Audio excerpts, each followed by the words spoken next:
எல்லாருக்கும் வணக்கம். First of all பகவான் பிதாமக பிரம்மரிஷி பத்ரிஜி அவர்களுக்கு வணக்கம். மகாவதார் பாபாஜி அவர்களுக்கும் வணக்கம். இன்றைக்கி நான் பேச போகிற டாபிக் வந்து சுவாத்தியாயம் பற்றி. நம்ம பிரமிட் ஸ்பிரிச்சுவல் சொசைட்டி மூமெண்ட்லேயே பார்த்திங்கன்னா தியானம் எந்த அளவுக்கு முக்கியத்துவம் கொடுக்குறோமோ அந்த மாதிரி சுவாத்தியாயம் அப்படின்றதுக்கு ரொம்ப இம்பார்ட்டன்ஸ் கொடுக்குறாங்க. காரணம் என்ன அப்படின்னா, மனம் வந்து தியானம் பண்ணால் மனசு அமைதியாக இருக்குது, கரெக்டு தான். ஆனால் இதுக்கு அடுத்த ஸ்டேஜ் பார்த்திங்கன்னா, மனசு அமைதியானால் கூட இதுக்கப்புறம் நம்ம டே டு டே லைஃப்பில் நடக்கிற ஒவ்வொரு ஈவெண்ட்ஸும் வந்து ரொம்ப ரொம்ப இம்பார்ட்டன்ட். இந்த சுவாத்தியாயம் வந்து எதுக்காக இம்பார்ட்டன்ட்னு பார்த்திங்கன்னா, நாம் இங்கே இந்த உலகத்தில் வாழ வந்தது அற்புதமாக வாழறதுக்காகவும் ஆனந்தமாக வாழறதுக்காகவும் பல விஷயங்களை வந்து கற்றுக்கிறதுக்காக தான் வந்திருக்கும். அதுக்காக தான் இந்த பூமியில் வந்திருக்கும். சரி, அப்போ ஆனந்தமாக வாழணும் அப்படின்னா இந்த லைஃப்பில் பார்த்திங்கன்னா டே டு டே லைஃப்பில் சின்ன சின்ன ஈவெண்ட்ஸ் கூட நம்மளை டிஸ்டர்ப் பண்ணுது. ஒன்றும் இல்லை, நான் என்னுடைய எக்ஸ்பீரியன்ஸை ஷேர் பண்ணுறேன். டாபிக் போகிறதுக்கு முன்னாடி, இன்றைக்கி நான் இந்த ஸ்டுடியோவுக்கு வரதுக்கு முன்னாடி நான் பைக்கில் வந்துட்டே இருந்தேன். வந்து பெட்ரோல் பங்க்கில் பெட்ரோல் போட்டிருந்தேன். போடலான்னு போட்டுட்டு அதுக்கப்புறம் என்ன பண்ணேன், காற்றடிக்க போனேன். சரி, காற்றடிக்க போனால் என்ன ஆச்சுன்னா, எனக்கு பின்னாடி வந்து என்ன பண்ணால் வேணுட்டுக்கு கொஞ்சம் முன்னாடி வந்து நின்றுட்டு உடனே என்ன ஆச்சுன்னா, இந்த காற்றடிக்கிற பிறகு என் வண்டிக்கு காற்றடிக்காமல் என்ன பண்ணிட்டார், நேராக அவன் வண்டிக்கு போய் காற்றடிக்க போனார். உடனே நான் கேட்டேன், ஏன்பா நான் வந்து முன்னாடி நிற்கிறேன் அப்படின்னு சொல்லிட்டு அந்த வண்டிக்காரன் கேட்டேன். அதுக்கு அந்த வண்டிக்காரன் என்ன சொன்னான் அப்படின்னா, காற்று நான் அடிக்கலைங்க, நான் வந்து உங்களுக்கு முன்னாடி நின்றுருக்கலாம், பட் காற்று அடித்தது அந்த இவர் தான், பெட்ரோல் பங்க்காரர் தான். ஸோ நீங்கள் அவரை தான் கேள்வி கேட்கணுமே தவிர என்ன கேட்கக்கூடாது. ஆக்சுவலி அவன் ஏன் காற்று அவருக்கு அடித்தான்னா, அவர் வண்டியை வந்து முன்னாடி வந்து நிறுத்தினால அவர் காற்று அடித்தார். ஆக்சுவலி பார்த்தீங்கன்னா தப்பு கம்ப்ளீட்டாக அவர் மேலே இருக்குது. ஆனால் பட் ப்ளேம் பண்ணது என்ன பண்ணார். சரி, இந்த மாதிரி ஒரு சில ஏமாற்றங்கள்லாம் நடக்குது. இதெல்லாம் எப்படி எடுத்துக்கணும்? இதெல்லாம் உடனே மைண்டை டிஸ்டர்ப் பண்ணுது. இதை எப்படி எடுத்துக்கலாம் அப்படின்னு பார்த்தீங்கன்னா, இதை வந்து ஒரு ஏமாற்றம்னு எடுத்துக்கலாம், இல்லை ஒரு அனுபவம்னு எடுத்துக்கலாம். எதுக்காகனா, இந்த லைஃப்னா நல்லது கெட்டது, அது அப்ஸ் டவுன்ஸ் எல்லாமே இருக்கும். வெறும் வந்து நம்ம பாசிட்டிவாகவே நடக்கிறத கொண்டாடுறது அது ரொம்ப ஈஸி. ஆனால் அது மட்டும் லைஃப் இல்லை. நமக்கு வந்து நெகட்டிவான விஷயம், நம்மளால் ஏற்றுக்க முடியாத விஷயம், பல விஷயங்கள் நடந்தாலும் அதை நம்ம வந்து ஒரு லெசன்ஸாக எடுத்து அது ஒரு அனுபவமாக எடுத்துக்கும் போது அப்போ லைஃப் எப்படி இருக்கும் பார்த்திங்கன்னா பியூட்டிஃபுல்லாக இருக்கும். ஸோ அப்படி அந்த அனுபவமாக பார்க்கணும் அப்படின்னு பார்த்தீங்கன்னா, அப்போ அதுக்கு என்ன தேவைன்னா, அதுக்கு நம்மளுக்கு பல சப்ஜெக்ட்ஸ் தேவை. அப்போ ஒரு சில விஷயங்களை நம்ம கேட்க ஆரம்பிக்கும்போது பார்த்தீங்கன்னா எதையுமே நம்ம பார்க்குற விதம் மாறும். இன்றைக்கி எல்லாரும் உலகமே பார்த்திங்கன்னா தோனியை வந்து கூல் தோனி அப்படின்றாங்க. தோனி கூலாக இருக்கார் அப்படின்னாக்க, அவரை வந்து ஏன் இன்றைக்கி உலகமே அப்ரிஷியேட் பண்ணுறது பார்த்திங்கன்னா, அதுக்கு அவர்கிட்ட இருக்கிற முக்கியமான ஒரு குவாலிட்டி என்ன, பல சுச்சுவேஷனில் கோவப்பட வேண்டிய சுச்சுவேஷனில் கூட உடனே வந்து டக்குன்னு கூலாகி அடுத்தது என்ன பண்ணணும்னு யோசிக்கிறார். ஸோ அந்த ஒரு குணம் தான் இன்றைக்கி அவரை கண்டா இந்த உலகமே வந்து அவரை கொண்டாடுது. அந்த குணங்கள் வரணும் அப்படின்னா அதுக்கு என்ன பண்ணணும் அப்படின்னு பார்த்தீங்கன்னா, அதுக்கு வேறு ஒன்றும் பண்ண வேணும். நாம் என்ன நினைக்கிறோம், என்ன பேசுகிறோம், என்ன நம்ம உள்ளுக்குள்ளே போடுறோம், இந்த விஷயங்கள்லாம் திருப்பி திருப்பி நம்ம வாழ்க்கையை வந்து அப்படியே மாற்றுது. அப்போ நம்ம ஒரு நல்ல விஷயங்களை போட்டு போட்டு போட்டு நல்ல சத் விஷயங்களை போட போட போட நம்ம மைண்ட் என்ன ஆகும், டியூன் ஆகிட்டே வரும். ஒரு ஸ்டேஜில் பார்த்தீங்கன்னா கூல் தோனியில் நம்ம ஒவ்வொருத்தருமே கூல் பர்சனாகவே ஈஸியாக மாறுறது ரொம்ப ரொம்ப ஈஸி. அதுக்கு என்ன வேணும்னா சுவாத்தியாயம். அதுக்கு ஒரு சின்ன எக்ஸாம்பிள் நான் இன்றைக்கி வந்து ஒரு சின்ன ஸ்டோரி சொல்ல போகிறேன். இன்ஃபேக்ட் இது வந்து புராணத்துலேருந்து எடுத்த ஸ்டோரி தான். அந்த ஸ்டோரியை பார்த்திங்கன்னா அதில் நம்ம பல விஷயங்கள் புரியும். இது வந்து ஆக்சுவலி நான் வந்து சொல்ல போகிறது லக்ஷ்மி நரசிம்மர் அவரோட அவதார ஸ்டோரி தான். இது வந்து ஆக்சுவலி நான் வந்து பக்தி மார்க்கத்தில் இருக்கும்போது வேறு விதமாக புரிஞ்சது. இப்போ தியானத்துக்கு வந்ததுக்கப்புறம் எனக்கு அதே ஸ்டோரி வேறு மாதிரி புரிஞ்சுது. அதை நான் வந்து உங்ககிட்ட ஷேர் பண்ணணும்னு நினைக்கிறேன். ஒன்றும் இல்லை, உங்கள் எல்லாருக்கும் தெரியும், இரண்யகசிபு அப்படின்னு ஒரு ராட்சசன் இருந்தான். அந்த ராட்சசனுக்கு வந்து அவங்க ஒய்ஃப் வந்து கேரிங்காக இருக்காங்க. அவங்க வந்து ப்ரெக்னெண்ட்டாக இருக்கும்போது என்ன பண்ணுறாரு, நாரத முனி வந்து நேராக அவங்க பக்கத்தில் இருந்து நாராயணா நாராயணா நாராயணான்னு சொல்லிட்டு அடிக்கடி சொல்லிடுறாரு. உடனே என்ன ஆகுது, அந்த ப்ரெக்னெண்ட்டாக இருக்கிற அவங்களோட வயிற்றுல அந்த குழந்தை அந்த மெசேஜை ரிசீவ் பண்ணணுன்னு என்ன ஆகுதுன்னா, அது டீப்பாக அதுக்குள்ள அதோட உள் மனசில் பதிஞ்சிடுது. இந்த மெயின் டைம் பார்த்தீங்கன்னா அந்த இரண்யகசிபுன்ற ராட்சசன் என்ன பண்ணுறான், தான் கடவுள் மாதிரி அப்படின்னு சொல்லி எல்லாரும் இரண்யகசிபுன்னு பேர் சொல்லணும் அப்படின்னு என்ன பண்ணுறான், எல்லா பாடசாலையிலையும் போர்ஷனே வந்து படிப்பு சிலபஸே வந்து அவர் சம்மந்தப்பட்டதாகவும் இரண்யகசிபு வாழ்க இரண்யகசிபு வாழ்க அப்படின்னு சொல்லணும்னு சொல்லிட்டு எல்லா இடத்துலையும் ஸ்ப்ரெட் பண்ணுறாரு. இந்த மாதிரி போயிட்டே இருக்கும்போது தான் என்ன ஆகுது, அவரோட இது பையன்தான் வந்து பிறந்த உடனே என்ன பண்ணுறான், கொஞ்ச நாள்களே அவனுக்கு பேர் பிரகலாதன்னு பேர். பிறந்த சில வருஷங்களில் அவனை பாடசாலையில் சேர்க்குறான். சேர்த்த உடனே அங்கே வாத்தியார்லாம் என்ன பண்ணுறாரு, இரண்யகசிபு வாழ்க அப்படின்னு சொல்லித்தராங்க. உடனே அது பாடசாலையில் அந்த பிரகலாதன் என்ன பண்ணுறான்னா ஓம் நமோ நாராயணா அப்படின்றான். பட் அங்கேருந்து வாத்தியார்களாக என்ன பண்ணுறாங்க, அவனை வந்து எப்படியாவது இரண்யகசிபு வாழ்க அப்படின்னு சொல்ல வைக்கணும் அப்படின்னு எவ்வளவோ முயற்சி பண்ணுறாங்க. ஆனால் அவன் என்ன பண்ணுறான், திருப்பி திருப்பி அந்த பிரகலாதன் ஓம் நமோ நாராயணா ஓம் நமோ நாராயணான்னு சொல்கிறான். அது மட்டும் இல்லாமல் தான் கூட படிக்கிற எல்லா பசங்களையும் என்ன பண்ணுறான், ஓம் நமோ நாராயணான்னு சொல்லி பழக்கப்படுத்துகிறான். இதோடு நிற்காம வாத்தியார்களை கூட ஓரளவுக்கு இன்ஃப்ளூயன்ஸ் பண்ண பார்க்குறான். இந்த மெசேஜஸ் வந்து உடனே இரண்யகசிபு காதில் விழுறது. இரண்யகசிபு கேட்குறாரு, என்னப்பா இது, என்ன பிரச்சனை அப்படின்னும் போது அப்போ அவங்க சொல்கிறாங்க, பிரபு உங்கள் பையனே வந்து உங்கள் பேரை சொல்ல மாட்டேன்றான், நாங்களும் எவ்வளவோ முயற்சி பண்ணிட்டோம். இன்ஃபேக்ட் அவன் வந்து என்ன பண்ணுறான், மற்ற பசங்க வந்து கெடுத்து விட்டுட்டான். அவன் என்ன பண்ணுறான், எல்லாருமே ஓம் நமோ நாராயணான்னு சொல்ல வச்சுட்டு இருக்கான், இதுதான் பிரச்சனை அப்படின்னு சொல்லிட்டு சொல்கிறான். அப்போ இரண்யகசிபுக்கு ரொம்ப கோபம் வருது. உலகத்துல எல்லாரையும் கொஞ்சம் கொஞ்சமாக நம்ம இதுக்கு ஏற்ற மாதிரி கொண்டு வரோம்.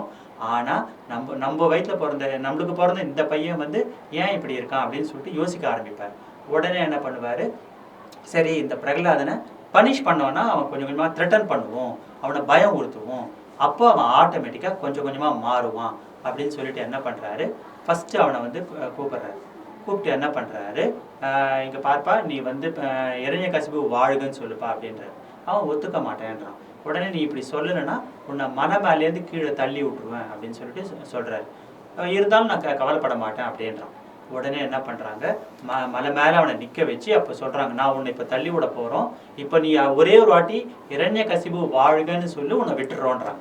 ஆனால் அந்த பிரகலாதன் காவலையே படலை. அவன் என்ன பண்ணுறான், உடனே இல்லை ஓம் நமோ நாராயணா அப்படின்றான். உடனே என்ன பண்ணுறாங்க, அவங்க அந்த மலை மேலேருந்து தள்ளி விடுறாங்க. தள்ளி விட்டு அவன் கீழே விழுறான். ஆனால் அவனை நேச்சரும் அந்த ஏஞ்சல்ஸும் அவனை அப்படியே ப்ரொடெக்ட் பண்ணிடுறாங்க. உடனே என்ன ஆச்சு, அவன் வந்து நேர திருப்பி அவன் இதுக்கே வந்துடுறான், அரண்மனைக்கே வந்துடுறான். அவன் வரத்துக்குள்ள என்ன ஆச்சு, இரண்யகசிபு ரொம்ப கவலைப்படுறாரு. சரி நம்ம பையனே நம்ம வந்து ஆளுங்களை விட்டு மலை மேலேன்னு தள்ளி விடுற மாதிரி ஒரு சூழ்நிலைக்கு வந்துடுச்சு அப்படின்னு கவலைப்படுறாரு. உடனே இவன் உயிரோட வரதை பார்த்த உடனே அவர் வந்து பயங்கர ஷாக் ஆகிடுறாரு. ஒரு சைடு அவருக்கு என்ன சந்தோஷம்னா பையன் உயிரோட வந்துட்டானு, ஆனால் அதை விட அவருக்கு என்ன வருத்தம்னா இவன் நம்மளுக்கு பிறந்த பையன் நம்ம பேரை டோட்டலாக ஸ்பாயில் பண்ணுறான்னு ரொம்ப வருத்தப்படுறாரு. அப்பவும் சொல்கிறாரு, டே இப்போவாது இரண்யகசிபு வாழ்கன்னு சொல்லிடான்ட்டு. அவன் கேட்க மாட்டேன்றான், ஓம் நமோ நாராயணான்றான். உடனே திருப்பி இரிட்டேட் ஆகிறார். உடனே என்ன பண்ணுறாரு, இந்த வாட்டி ஒரு விஷம் இருக்கிற பாலை வந்து கொண்டு வர சொல்கிறாரு.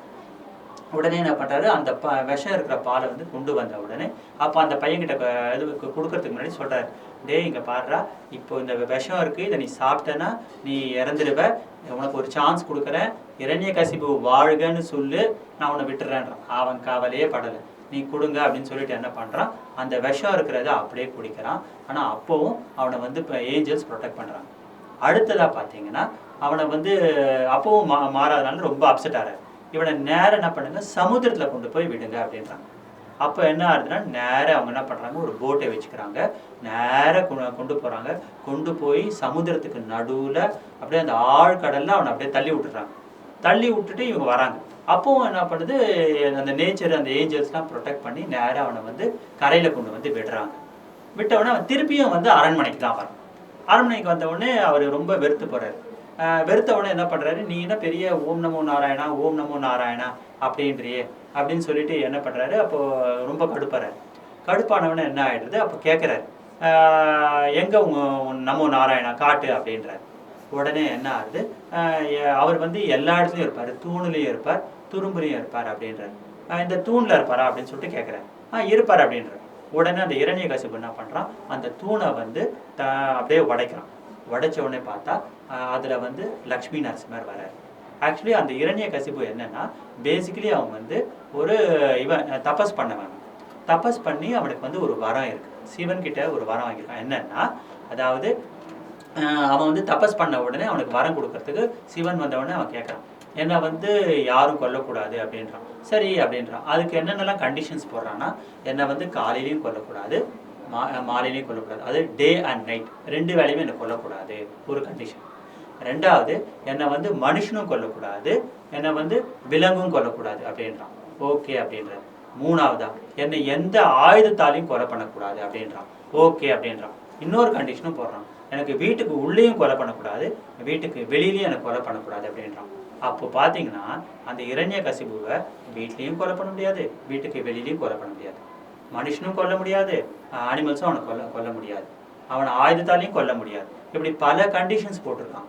அப்போ என்னன்னா அவனை எப்படி கொல்றது அப்படின்றப்போ தான் என்ன ஆகுது, அந்த தூண்லேருந்து நரசிம்மர் வர வந்துட்டு என்ன பண்ணுறாரு, நேராக அவனை அழகாக அந்த வாசப்படின்னு சொல்லுவாங்க, அந்த வாசப்படியில் கரெக்டாக சாயந்தரம் இந்த 6லேருந்து 6:30 மணிக்கு என்ன பண்ணுறாரு, அவனோட வயிற்றை தான் நகத்தால் கிழித்து அப்படியே அவன் ரத்தத்தை உறிஞ்சி அப்படியே அவனை சாகடிக்கிற மாதிரி கதை. இதில் பார்த்தீங்கன்னா அவர் சாகடிக்கும் போது என்ன ஆகுதுன்னா, அவர் சாகடிக்கும் போது சாயந்தரம் 6லேருந்து 6:30 பிரதோஷ காலம்னு. அப்போ அது டேவும் கிடையாது நைட்டும் கிடையாது. ஒன்று. 2வது பார்த்தீங்கன்னா அவன் வந்து என்ன சொன்னான், என்னை மனுஷனும் சாகடிக்கூடாது, அனிமல்ஸும் சாகடிக்கூடாதுன்றான். நரசிம்மர் பார்த்தீங்கன்னா பாதி ஹியூமன் பாடி, பாதி பார்த்தீங்கன்னா சிங்கத்தோட முகம். ஸோ அப்போ அனிமலும் கிடையாது மனுஷனும் கிடையாது, ரெண்டும் கலந்த காம்பினேஷன். 3வது, எந்த வெப்பனாலையும் சாகடிக்கூடாதுன்றான். அப்போ அவர் என்ன பண்ணுறாரு, தன்னோட நகத்தை தான் யூஸ் பண்ணி சாகடிக்கிறார். ஸோ இதுதான் வந்து கதை. ஆனால் இந்த கதையை பொறுத்த வரைக்கும் இதில் வந்து நம்ம தியானம் சுவாத்தியாயம் அப்படின்னு பேசுகிறோம் இல்லையா, இதில் நம்ம என்ன புரிஞ்சுக்கணும்னா, இந்த கதைகளில் நாம் என்னென்னலாம் புரிஞ்சிக்க வேண்டியதுன்னு தான் பார்க்கணும். இதில் என்னன்னு பார்த்தீங்கன்னா, நம்ம வந்து தியானம் பண்ணுறோம், தியானம் பண்ண என்ன ஆகும்னா, தியானத்துக்கே வந்தால் கூட என்ன பண்ணுறோம், ஆரம்பத்தில் வந்தவுடனே ஒரு சில வியாதிகள் சரியாது. ஆனால் ஒரு வருஷம் 2 வருஷம் 3 வருஷம் ஆனவுடனே ஒரு சில ரிசல்ட்ஸ் சரியில்லை அப்படின்னும் போது என்ன பண்ணுறோம், நாம் விட்டுடுறோம். அதில் ஆரம்பத்தில் காட்டுற இன்ட்ரெஸ்ட்டை திருப்பி காட்டுறதில்லை. அப்போது வந்து என்ன பண்ணலாம் அப்படின்னு யோசிச்சிங்கன்னா, அதுக்கு இந்த கதை வந்து பல கேள்விகளுக்கு பதிலாடும். என்னன்னு பார்த்தீங்கன்னா, ஃபஸ்ட்டு திங், நரசிம்மர் வந்து பார்த்தீங்கன்னா அந்த பிரகலாதன் வந்து ஃபஸ்ட்டு டைம் அவனை வந்து பனிஷ் பண்ணுறாங்க இல்லையா, பனிஷ் பண்ண உடனே ஏன் நரசிம்மர் வரலை, ஏன் அவன் வந்து பல பிரச்சனைகளை ஃபேஸ் பண்ணதுக்கப்புறம் கடைசியாக நரசிம்மர் வந்தார் அப்படின்னு நீங்கள் யோசிச்சிங்கன்னா, அதில் வந்து நம்ம புரிஞ்சிக்க வேண்டியது என்னென்னா, எப்போவுமே இவ்வளோ பிரச்சனைகளை ஃபேஸ் பண்ணும் பொழுதும் பிரகலாதன் விடாமல் நம்பிக்கையாக ஸ்ட்ராங்காக இருந்தான். நம்மளுக்கு இதில் என்ன முக்கியம் அப்படின்னா, நமக்கு ஒரு பிரச்சனை வந்த உடனேவே நம்ம வந்து ஒரு விஷயத்தை விட்டுட்டோம் அப்படின்னா நம்ம அந்த விஷயத்தில் ஸ்ட்ராங்காக இல்லை. பிரகலாதன் இதில் என்ன காட்டுறாரு அப்படின்னா, இவ்வளோ டெஸ்டிங் நடந்து கூட லாஸ்ட் மினிட் வரைக்கும் நம்பிக்கையை விடவே இல்லை.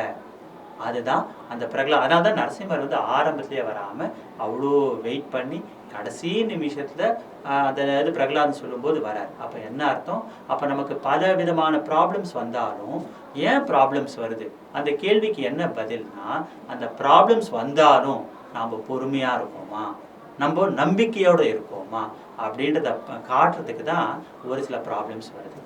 அப்போ நம்ம எந்த அளவுக்கு பொறுமையாக இருக்கோமோ அப்போ அந்த அளவுக்கு நம்ம ஜெயிக்கிறோம்னு அர்த்தம். அப்போ நினச்சி பாருங்களேன், இப்போ நம்ம தியானம் பண்ணுறோம், நம்ம ஒரு சில ப்ராப்ளம்லாம் ஃபேஸ் பண்ணும்போது என்ன பண்ணணும்னா, நம்மளை வந்து யாராவது பீச்சில் தள்ளியிருக்காங்களா, நம்மளை யாராவது மலை மேலேன்னு தள்ளியிருக்காங்களா, நமக்கு வந்த ப்ராப்ளம்ஸ்லாம் என்னென்ன, சின்ன சின்ன ப்ராப்ளம்ஸ். டே டு டே பார்த்தீங்கன்னா ஆஃபீஸில் ஒரு சில ப்ராப்ளம்ஸ் வருது, வீட்டில் ஒரு சில ப்ராப்ளம்ஸ் வருது, நம்மளை வந்து உயிரே போகிற மாதிரி ப்ராப்ளம்ஸ் வருதா, இல்லையே. ஆனால் உயிரே போகிற மாதிரி ப்ராப்ளம்ஸ் வந்தால் கூட அப்போவும் பயப்படாமல் ஒரு விஷயத்தில் ஸ்ட்ராங்காக நம்ப முடியும் அப்படின்னு காமிச்ச ஸ்டோரி தான் இது. ஒன்று. 2வது, நரசிம்மர் ஆரம்பத்திலே வந்திருந்தாருன்னா நமக்கு பிரகலாதனோட இவ்வளோ ஸ்பெஷாலிட்டி தெரிஞ்சிருக்காரு. நரசிம்மர் ஏன் கடைசியில் வந்தார் அப்படின்னா, அது எதுக்காகனா, பிரகலாதன் வந்து எந்த அளவுக்கு பொறுமையாக இருக்கான் அப்படின்னு அவனோட பொறுமையை காட்ட, எந்த அளவுக்கு கடைசி வரைக்கும் நம்பிக்கையாக இருக்கான் அதை காட்ட, அவனோட நம்பிக்கை கடைசி வரைக்கும் இருந்தனால்தான் அந்த ஒரே ஒரு பையன் கடவுள் இந்த இதுலேயும் பில்லர்லையும் இருப்பார்னு சொன்ன உடனே அந்த ஒரே ஒரு பையனுக்காக அவதாரம் எடுத்தது தான் அந்த நரசிம்ம அவதாரம். இதில் நாம் என்ன புரிஞ்சுக்கணும் அப்படின்னா, நாம் நம்பிக்கை, அப்போ நம்ம யூனிவர்ஸ் வந்து நம்மளுக்கு ஒரு சில டெஸ்டிங் ஏன் வைக்குது அப்படின்னா, என்ன காட்டுதுன்னா, அந்த டெஸ்டிங் மூலிமா நாம் எந்த அளவுக்கு வசந்திருக்கோம், ஒரு ஞானத்தை கொடுக்குது. அந்த ஞானத்தையும் கொடுத்துட்டு அந்த ஞானத்தில் எந்த அளவுக்கு நம்ம பொறுமையாக இருக்கும், எந்த அளவு நம்பிக்கையோட இருக்கோன்னு காட்டுறதுக்கு தான் நமக்கு பலவிதமான டெஸ்டிங்லாம் நடக்குது. அது டெஸ்டிங் வாங்க, ஆக்சுவலி டெஸ்டிங் இல்லை, நமக்குள்ளே இருக்கிற குவாலிட்டிஸை நமக்கு யாருன்னு காட்டுறதுக்காக நடக்கிற பல விஷயங்கள் தான். ஸோ மாஸ்டர்ஸ், இதில் நாம் என்ன புரிஞ்சுக்கணும்னா, நாம் அப்போ அனலைஸ் பண்ணி பாருங்க. அப்போ பிரகலாதன் வந்து அந்த மாதிரி சுச்சுவேஷன்லேயே நம்பிக்கையோடு இருக்கான் அப்படின்னா, அப்போ நாம் என்ன மாதிரி சுச்சுவேஷனில் இருக்கோம், நமக்கு என்ன மாதிரி ப்ராப்ளம்ஸ் வந்து யோசிச்சு பார்த்தீங்கன்னா, நம்ம ப்ராப்ளம்ஸ்லாம் அவன் ப்ராப்ளத்துக்கு முன்னாடி கம்பேர் பண்ணால் இட் இஸ் நத்திங். அப்போது நம்ம பண்ணுற தியானத்தில் அப்போ எந்த அளவு நம்பிக்கையோடு இருக்கணும், நம்ம சுவாசத்தை எந்த அளவு நம்பினா அது எந்த அளவுக்கு ரிசல்ட்ஸ் கொடுக்கும் நினச்சி பாருங்கள். அப்போது நாம் இதே தியானத்தை சாதாரணமாக பண்ணுறதுக்கும் ஒரு நம்பிக்கையோட ஒரு பொறுமையோட பல வருஷங்கள் பண்ணி பாருங்கள். நீங்கள் ஒவ்வொருத்தரும் ஒவ்வொரு பிரகலாதனாக ஆவீங்க. ஒரு சில ப்ராப்ளம்ஸ் சால்வ் ஆகுது, திருப்பியும் வருது, திருப்பி சால்வ் ஆகுது, திருப்பியும் வருது. ஏன் அந்த மாதிரி நடக்குது அப்படின்னு பார்த்தீங்கன்னா, ஆக்சுவலி அந்த சுச்சுவேஷன்ஸ் எல்லாமே என்ன நடக்குதுன்னா, ப்ராப்ளம் திருப்பி திருப்பி வந்தால் கூட நீங்கள் தியானத்தை விடாமல் இருக்கீங்களா அப்படின்னு காட்டுது. அப்போ அதையும் தாண்டி நீங்கள் ஒரு விஷயத்தில் ஸ்ட்ராங்காக இருந்துட்டிங்கன்னா, இந்த யூனிவர்ஸு உங்களை எப்படி அழகாக மவுல்ட் பண்ணணும்னா அவ்வளோ அற்புதமாக மவுல்ட் பண்ணும். அப்போ அப்படி மவுல்ட் பண்ண பண்ண பண்ண என்ன ஆகும், நாம் ஒவ்வொருத்தரும் ஒவ்வொரு பிரகலாதனாக ஆக முடியும். அப்போ மாஸ்டர்ஸ், ஏன் இந்த கதையை நான் ஷேர் பண்ணணும்னு நினச்சேன்னா, இந்த பிரகலாதன் ஸ்டோரி பல யுகங்களுக்கு முன்னாடி நடந்த ஸ்டோரி ஒன்று. ரெண்டாவது, எப்பயோ நடந்த ஸ்டோரி இப்போ நம்ம பேச முடியுதுன்னா எதனால்? இதுக்கு ஒரே ஒரு காரணம், பிரகலாதன் அந்த அளவுக்கு சத்தியத்தில் இருந்தான் ஒன்று. ரெண்டாவது, அவன் அந்த அளவுக்கு நம்பிக்கையோடு இருந்தான். ரெண்டு. மூணாவது, பொறுமையாக இருந்தான். மாஸ்டர்ஸ், எப்போவுமே ஸ்பிரிச்சுவாலிட்டியில் பொறுத்த வரைக்கும் பொறுமையும் வேணும், நம்பிக்கையும் வேணும். பொறுமை இல்லைன்னா சம்டைம்ஸ் என்ன ஆகும், அவசரப்படுவோம், விட்டுடுவோம். நம்பிக்கை இல்லைனாலும் என்ன ஆகும், சில நேரங்களில் அதை விட்டுடுவோம். அப்போ இந்த பொறுமையும் நம்பிக்கையும் இருந்தால் தான் ஆன்மீகத்தில் இந்த தியானமும் சுவாத்தியாயமும் நம்ம ரெகுலராக அதில் வந்து கண்டினியூ பண்ண முடியும். அதையும் எப்படி கண்டினியூ பண்ண முடியும், எப்பேற்பட்ட சூழ்நிலை வந்தாலும் விடாமல் கண்டினியூ பண்ண முடியும்னு காட்டுறது தான் இந்த கதை. ஸோ அப்போ மாஸ்டர்ஸ் நினச்சி பாருங்கள், அப்போ எப்படி பிரகலாதன் அன்னைக்கு பண்ணது இன்றைக்கும் நம்ம பேசுகிறோமோ, அதே மாதிரி இன்றைக்கி நாம் போடுற ஒவ்வொரு நல்ல விஷயமும் அதில் சத்தியம் இருந்ததுன்னா அது பல யுகங்களை தாண்டியும் கண்டிப்பாக நிற்குன்றது சத்தியம் சத்தியம் சத்தியம். ஸோ மாஸ்டர்ஸ், இதை எதுக்காக சொல்ல வரேன்னா, ஆன்மீகத்தில் இருக்கும்போது ஒரு சில விஷயங்கள் நாம் இன்னைக்கு சொல்லும்போது இன்னைக்கு அது ரீச் ஆகுதா இல்லையா தெரியாது. ஆனால் நம்ம சொல்கிற விஷயத்தில் சத்தியம் இருந்ததுன்னா இன்னைக்கு இல்லைனாலும் அது பல யுகங்கள் ஆனாலும் கண்டிப்பாக அது ரீச் ஆகுன்றது தான் இந்த கதை சொல்கிற விஷயம் மாஸ்டர்ஸ். ஸோ இதை தான் நான் சொல்ல விரும்புகிறேன். ஸோ நாம் தியானம் பண்ணால் போகாது, பண்ணுற தியானத்தில் பொறுமை வேணும், நம்பிக்கை வேணும். அது சத்தியமாகவும் இருந்ததுன்னா அது பல யுகங்களையும் தாண்டி கண்டிப்பாக இருக்குன்றதை சொல்லி முடிக்கிறேன். நம்ம இதுக்கு அடுத்ததாக தியானத்துக்கு போகலாம் மாஸ்டர்ஸ். ஆக்சுவலி இப்போ சுவாத்தியாயம் பற்றி பார்த்தோம், தியானத்தை பற்றியும் தியானம் பண்ண போகிறோம். ஏன் தியானம் பண்ணணுன்றதை பற்றியும் தெரிஞ்சுக்கணும். அதை நான் என்னோடய பர்சனல் லைஃப்பை பேஸ் பண்ணி நான் சொல்லணும்னு விரும்புகிறேன். நான் தியானத்துக்கு வரதுக்கு முன்னாடி பக்தி மார்க்கத்தில் இருந்தேன். நான் நிறைய வந்து பஜனை பண்ணியிருக்கேன். கோயிலுக்கு வந்து பார்த்திங்கன்னா கிட்டத்தட்ட ஒரு மோர் தென் 25 இயர்ஸ் போனேன். பஜனை வந்து ஒரு 5-6 வருஷம் பண்ணியிருக்கேன். ஈவன் நிறைய சத்சங்கங்கள் அட்டன் பண்ணேன். ஆனால் அதெல்லாம் அட்டன் பண்ணால் கூட என்னோடய தாட் லெவலில் பார்த்திங்கன்னா பெரிய இம்ப்ரூவ்மெண்ட் இல்லை. என்னோடய லைஃபே பார்த்திங்கன்னா இவ்வளோலாம் பண்ணியிருக்கேன், ஆனால் என் லைஃப்பில் வந்து ஒரு ஆனந்தம் இல்லாமல் தான் இருந்தது. எல்லாத்துலேயும் ஒரு நம்பிக்கை இல்லாமல் இருந்தது, ஒரு நெகட்டிவாக இருந்தேன். நான் யோசிக்க ஆரம்பித்தேன், என்ன பண்ணுறதுன்னு எனக்கு தெரியல. அப்போ என்ன தோணிடுச்சுன்னா, நான் வந்து ஒருத்தர்கிட்ட பேசும்போது தியானம் பண்ணால் ஹாப்பி ஆகலாம் அப்படின்னு சொல்லிட்டு சொன்னாங்க. சரி, உடனே வந்து நான் இந்த தியானத்துக்கு வந்தேன். இந்த தியானம்னா கூட நான் தியானம்னு கேள்விப்பட்டிருக்கேன், ஆனால் தியானத்தில் வந்து என்னெல்லாம் ஆகுன்றது எனக்கு தெரியவே தெரியாது. ஆனால் என்னென்னா, இந்த தியானத்துக்கு வந்தேன். தியானத்துக்கு வந்தோடனே அவங்க என்ன பண்ணாங்க, ஃபஸ்ட்டு நீங்கள் கண்களை மூடிக்கோங்க, சுவாசத்தை கவனிங்க அப்படின்னாங்க. சரி, நான் வந்து சுவாசத்தை கவனிக்க ஆரம்பித்தேன். உடனே என்ன ஆச்சுன்னா, கொஞ்சம் கொஞ்சமாக டெய்லி ப்ராக்டிஸ் பண்ண சொன்னாங்க. இப்படி கொஞ்சம் கொஞ்சமாக ப்ராக்டிஸ் பண்ண பண்ண பண்ண என்ன ஆச்சுன்னா, கொஞ்சம் கொஞ்சமாக அப்போ தான் எனக்கு புரிய வந்தது, எனக்கு எண்ணங்கள் குறைய ஆரம்பிச்சதுன்னு. ஆக்சுவலி பார்த்தா இந்த தியானத்துக்கு வரதுக்கு முன்னாடி நான் வந்து ஆரம்பத்துலேருந்தே மார்க்கெட்டிங்கில் இருக்கேன். அந்த மார்க்கெட்டிங்கில் இருந்தனால என்ன ஆகும்னா, எனக்கு எக்கச்சக்கமான தாட்ஸ். எனக்கு ஒரு இடத்துல உட்காந்தேன்னா ஒரே நேரத்தில் பல ஏரியாஸை பற்றி யோசிப்பேன். கோயம்புத்தூரை பற்றி யோசிப்பேன், சேலம் பற்றி யோசிப்பேன், ஈரோடை பற்றினே யோசிப்பேன். அடுத்த நிமிஷம் வந்து பல ஏரியாஸை நான் யோசிச்சுட்டே இருப்பேன். அதை யோசிக்க யோசிக்க யோசிக்க என்ன ஆச்சுன்னா என் மைண்டு வந்து ரொம்ப தாட்ஸ் நிறைய இருந்தது. ஸோ தாட்ஸ் இருந்தனால என்ன ஆச்சுன்னா எனக்கு வந்து மேபி அதனாலேயே தெரியல. ஆனால் பட் ஆரம்ப ஸ்டேஜில் அப்போ தியானத்துக்கு வர வர என்ன ஆச்சுன்னா தாட்ஸு கொஞ்சம் கொஞ்சமாக குறைய ஆரம்பிச்சது. தாட்ஸ் குறைய குறைய குறைய என்ன ஆச்சுன்னா ஆக்சுவலி தியானத்துக்கு வரதுக்கு முன்னாடி எனக்கு வந்து மெமரி பவர் அவ்வளோ கிடையாது. அதே மாதிரி பார்த்தீங்கன்னா யாராவது பேச வந்தாங்கன்னா நான் என்ன பண்ணுவேன், அவங்கள வந்து ஃபுல்லாக பேசவே விட மாட்டேன்.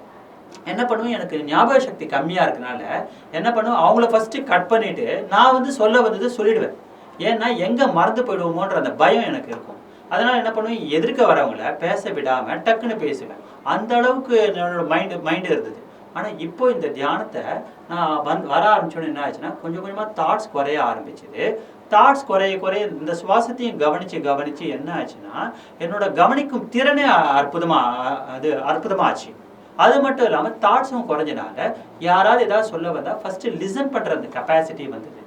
பேசிக்லி நான் வந்து ஒரு மார்க்கெட்டிங் பர்சன் அப்படின்னாலே என்னன்னா ஒருத்தர் சொல்கிறத கேட்டுட்டு அதுக்கப்புறம் ஆன்சர் பண்ணணும். அதுதான் வந்து ஒரு மார்க்கெட்டிங் பர்சன். ஆனால் இந்த தியானத்துக்கு வரதுக்கு முன்னாடி பார்த்தீங்கன்னா ஆக்சுவலி ஒருத்தர் என்ன நினைக்கிறாங்கிறத சொல்லவே விட மாட்டேன்.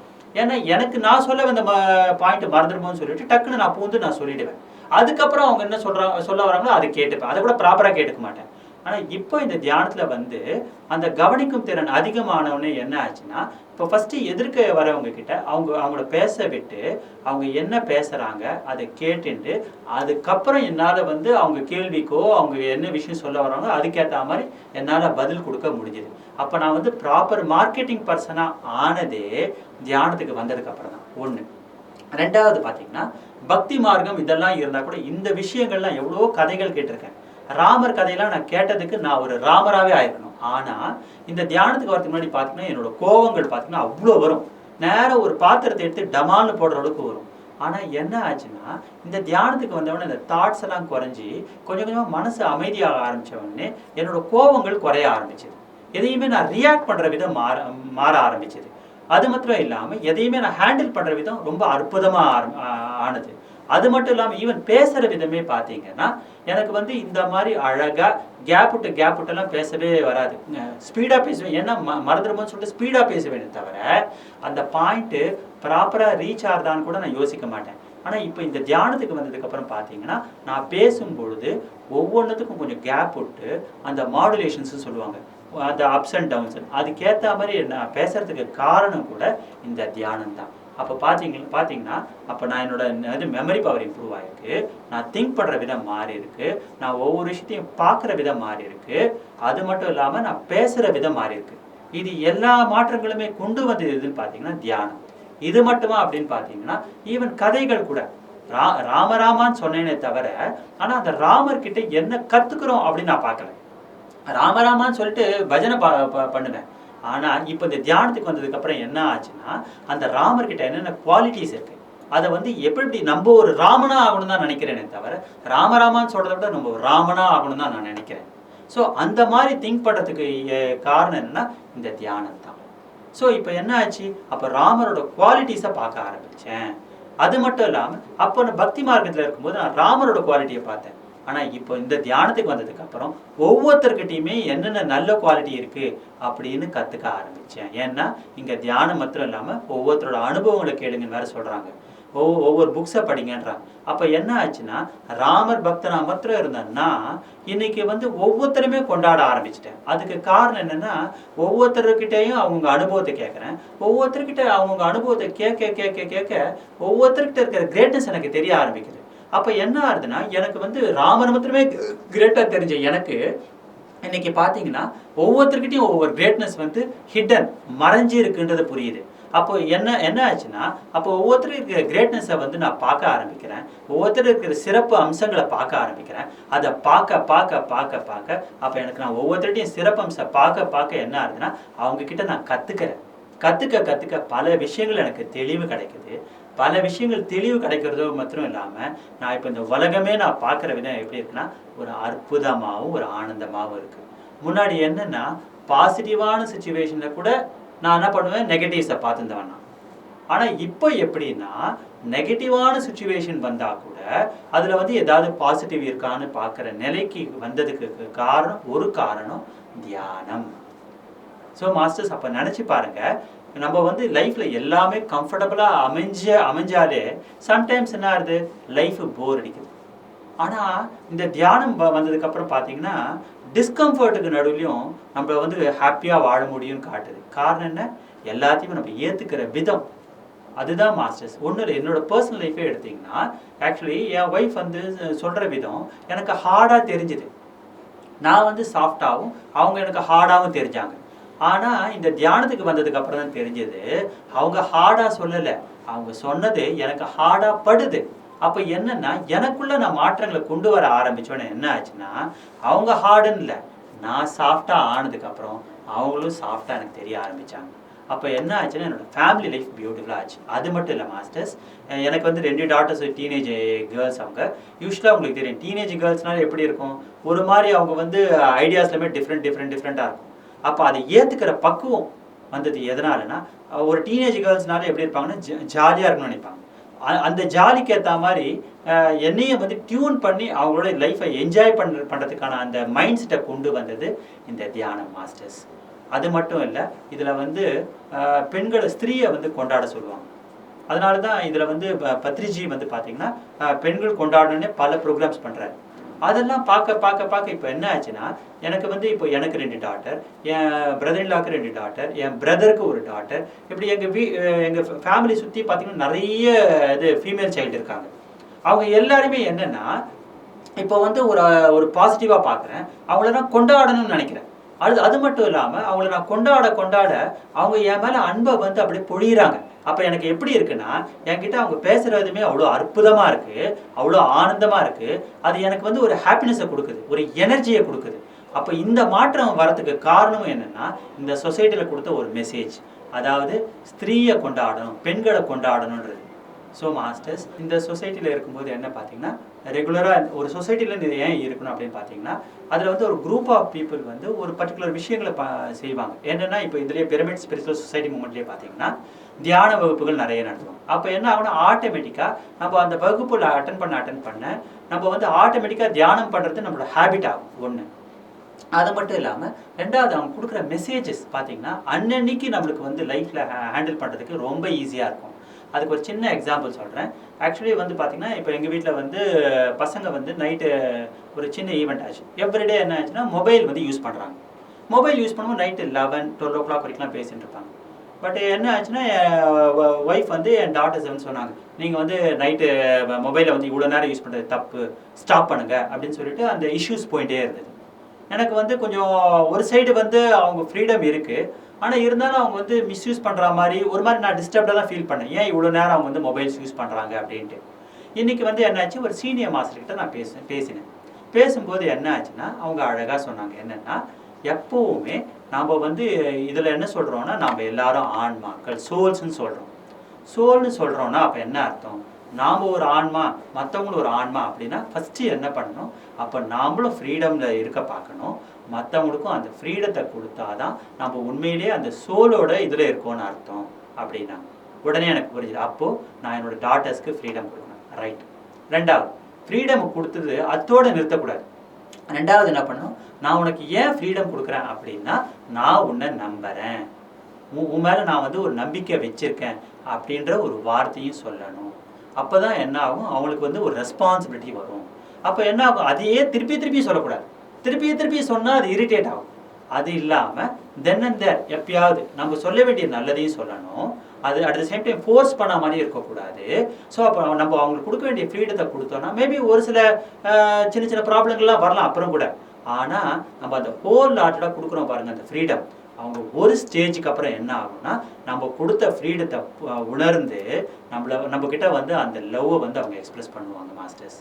ஸோ இந்த மாதிரி ஒரு மெசேஜ். அப்போ என்னென்னா, ஃப்ரீடமும் கொடுக்கணும், ஃப்ரீடம் கொடுத்துட்டு அதோட அவங்கக்கிட்ட நம்ம நம்பிக்கையும் வச்சுருக்கோம், அதனால தான் இந்த ஃப்ரீடம் கொடுத்துருக்கோன்னு சொல்லணும். மூணாவது, நாம் கொடுத்துட்டு அதை அடிக்கடி சொன்னோன்னா இரிட்டேட் ஆவாங்க. அடிக்கடி சொல்லாமல் தென் அண்ட் தேர் எப்பயாவது ஒரு வாட்டி சொல்லிட்டு விட்டுட்டோன்னா, அதை புரிஞ்சுட்டாங்கன்னா ஆட்டோமேட்டிக்காக அற்புதமாக நம்மக்கிட்ட அந்த லவ்வை காட்டுவாங்கன்றாங்க பாருங்கள். அப்போ எப்படி அப்ரோச் பண்ணுன்றதை சொல்லித்தராங்க. ஸோ மாஸ்டர்ஸ் அப்போ நினச்சி பாருங்கள், இப்போ நான் என் டாக்டர் அப்போ எப்படி ஹேண்டில் பண்ணுவேன்? அப்போ நான் அவங்களுக்கு கொடுக்க வேண்டிய ஃப்ரீடத்தை கொடுப்பேன். அட் த சேம் டைம் என்னோட ரோல் பண்ணணுன்றதுக்காக எப்பயாவது ஒரு வாட்டி நான் அவனை நம்புகிறேம்மா, நான் கொடுக்குற ஃப்ரீடத்தை நீ கரெக்டாக யூஸ் பண்ணுவேன் நான் நம்புகிறேன் அப்படின்னு ஒரு வார்த்தையை சொல்லிவிட்டு நான் விட்டுட்டேன்னா இதனால யாருக்கு யூஸ்னா எனக்கு ஒரு யூஸ். என்ன யூஸ்ன்னு பார்த்தீங்கன்னா நான் டோட்டலாக அந்த பீஸ்ஃபுல்லாக இருப்பேன். இல்லைனா என்ன ஆகும், ஒவ்வொரு நாளும் நைட்டு நான் தியானியாக இருந்தால் கூட அவங்க ஒவ்வொரு வாட்டியும் அவங்க இப்போ ஃபோன் பண்ணும்போது அவங்கள என்ன பண்ணுறாங்க ஏது பண்ணுறாங்கன்னு டிஸ்டர்ப் ஆகிட்டே இருப்பேன். இதே இந்த மெசேஜ் கிடச்சதுக்கப்புறம் என்ன ஆச்சு, அவங்களையும் ஒரு ஆன்மாவாக பார்த்து அவங்க அனுபவத்தை பெறதுக்காக அவங்க ஒரு சில விஷயத்த பண்ணுறாங்க. ஏன்னா லைஃப்பில் எப்போவுமே பர்ஃபெக்டாக மாத்திரம் பண்ணுறதுக்கு வரல. ஒரு சில லைஃப்ன்றது ஒரு சில பெர்ஃபெக்ஷன் இம்பர்ஃபெக்ஷன் காம்பினேஷன் தான். ஒரு சில தப்புக்கள்லாம் ஏன் நடக்குதுன்னா அது மூலியமாக ஒரு சில நல்லதை கற்றுக்கிறதுக்காகும் அப்படின்னு சொல்லுவாங்க. இதை நம்ம சொல்லும்போது சொல்கிறோம், ஆனால் வாழ்க்கையில் ஒரு சில விஷயங்கள் தப்பாக நடக்கும்போது ஏற்றுக்கிற பக்குவம் இல்லை. அப்போ இந்த மாதிரி விஷயங்களை கேட்கும்போது ஓ சரி அவங்க ஏதோ பண்ணுறாங்கன்னா அதில் ஏதோ அவங்க கற்றுக்க வேண்டியது இருக்குது, அதுக்காக அதை பண்ணுறாங்க அப்படின்னு நம்ம எப்போ உள்ளுக்குள்ளே போடுறோமோ அப்போ ஆட்டோமேட்டிக்காக என்ன ஆகுது, அப்போ நடப்பவை யாவும் நன்மைக்கேன்னு நமக்கு புரியுது. அப்போ ஆட்டோமேட்டிக்காக என்ன ஆகுது, நமக்குள்ள ஒரு பீஸ் ஆஃப் மைண்ட் வருது. அப்போ தான் நம்ம உண்மையிலேயே ஒரு தியானியாக ஆகிறோம். ஸோ தியானம் பண்ணால் மட்டும் போகாது, நம்ம ரைட் நாலேஜை உள்ளே போடுறோமான்றது முக்கியம். அந்த ரைட் நாலேஜுக்கு இங்கே சுவாத்தியாயம் வேணும். அப்போ எப்போ அந்த ரைட் நாலேஜை போடுறோமோ அப்போ ஆட்டோமேட்டிக்காக நம்ம ஃபேமிலியாக இருக்கட்டும், எந்த இடமா இருக்கட்டும், யாரையும் ஓவராக இன்டர்ஃபியர் பண்ண மாட்டோம். இன்னொரு இன்சிடென்ட் கூட சொல்கிறேன். ஒரு 2 days முன்னாடி கூட பத்ரிஜி இன்டர்வியூ எடுத்தாங்க. அப்போ சொன்னாங்க, குருஜி நீங்கள் இது இன்டர்ஃபியரன்ஸை பற்றி ஒரு வார்த்தை சொல்லுங்கள் அப்படின்னு சொன்னாங்க. அப்போ அவர் சொன்னார், நம்ம சோல்ஸ் மாத்திரம் பேசினா போகாது, மற்றவங்க லைஃப்பில் இன்டர்ஃபியர் ஆகக்கூடாது. என் கூட நீங்கள் இப்போ இன்டர்வியூ எடுக்கிறீங்க, நீங்கள் என் கூட இன்டர்வியூ எடுக்கும்போது கூட டக்குன்னு நீங்கள் எழுந்து போயிட்டீங்கன்னா நான் கவலைப்பட மாட்டேன். காரணம் என்ன அப்படின்னு பார்த்தீங்கன்னா, நீங்கள் உங்களோட டிசிஷன், நீங்கள் எழுந்து போயிட்டீங்க. ஈவன் சப்போஸ் நீங்கள் சூசைடே பண்ணிட்டா கூட நான் அவங்கள தப்பு சொல்ல மாட்டேன். மேபி நான் என்ன சொல்லுவேன், சூசைட் பண்ணிக்கக்கூடாதுன்னு ஒரு இன்ஃபர்மேஷன் கொடுப்பேன். ஆனால் அதுக்கு மேலேயும் ஒருத்தர் சூசைட் பண்ணிக்கிறாங்கன்னா அதை கூட நான் ஸ்டாப் பண்ண மாட்டேன் அப்படின்னு சொன்னார். இது எதுக்காக சொல்ல வர்றாருன்னா, இன்டர்ஃபியரன்ஸ் இருக்கக்கூடாது, எந்த லெவல் வரைக்கும் ஒருத்தர் இன்டர்ஃபியரன்ஸ் பண்ணாமல் இருக்க முடியுன்றதை காட்டுறதுக்காக ஒரு எக்ஸாம்பிளுக்காக சொன்னார். அப்போ மாஸ்டர்ஸ் நினச்சி பாருங்கள், நம்ம உண்மையிலேயே சோல்னு சொல்லிட்டு ஆன்மான்னு சொல்கிறோம். ஆனால் ஒரு ஆன்மானா எப்படி இருக்கணும், மற்றவங்க லைஃப்பில் ரொம்ப இன்டர்ஃபியர் ஆகக்கூடாது. அட் த சேம் டைம் நாம் சொல்ல வேண்டிய நல்லதையும் சொல்லணும். ஆனால் அந்த சொல்கிற விதமும் மற்றவங்களை ஃபோர்ஸ் பண்ணுற மாதிரி இருக்கக்கூடாது. இப்படிலாம் இருந்தோம்னா நம்ம வாழ்க்கை அமைதியாக இருக்கும், அற்புதமாக இருக்கும், ஆனந்தமாக இருக்கும். நம்ம எப்படி நினைக்கணுன்றதை கற்றுப்போம், எப்படி பேசணுன்றதை கற்றுப்போம், எப்படிலாம் வாழ்க்கையை அனலைஸ் பண்ணணுன்றதை கற்றுப்போம். இப்படிலாம் வாழ்ந்தோன்னா கண்டிப்பாக சொல்கிறேன், நம்ம வாழ்க்கை அற்புதமும் ஆனந்தமும் நிறைந்ததாக இருக்கும்னு சொல்லிட்டு நாம் தியானத்துக்கு போவோம். Thank you masters, thank you all. PMC நேயர்களுக்கு ஒரு வேண்டுகோள், வீடியோ மூலமாக மேலும் ஆன்மீக தகவல்கள் பெற விரும்பினால் சப்ஸ்கிரைப் எனும் பட்டனை அழுத்தவும். இதை பற்றிய அறிவிப்புகளை அறிய வேண்டுமானால் பெல் எனும் பட்டனை அழுத்தவும்.